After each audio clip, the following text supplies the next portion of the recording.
ပဲမတော်ပါဒီနေ့ကတော့ဆိုင်တော့ US Master ဒီလို့ရင်ဘယ်လိုတွေလုပ်လဲဆိုတော့ပြမှာဖြစ်ပါတယ်ဆိုင်ကတော့ဆိုင်ရဲ့တကယ်ချင်းနဲ့ကြောင်းလာစားတောင်းလို့မှာဖြစ်ပါတယ်ဆိုကြောင်းရောက်ပါပြီအခုကတော့မနက်9:00နာရီကျော်ပါဒါကတော့ဆိုင်တို့ study မဲ့နေရပါဆိုင်တို့ breakfast မစားသေးတော့ကြောက်ဦးကို breakfast အနေနဲ့ဆိုင်တို့စားပါတယ်စား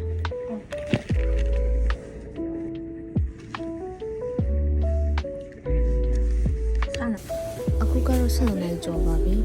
ဆိုင်တို့ coffee တွေ milk တွေယူလာပြီးတော့စားလို့နေပါတယ်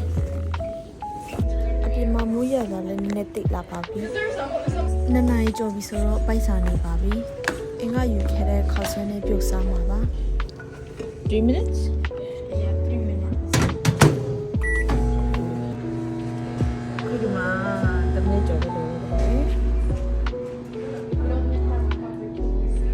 Oh that's fine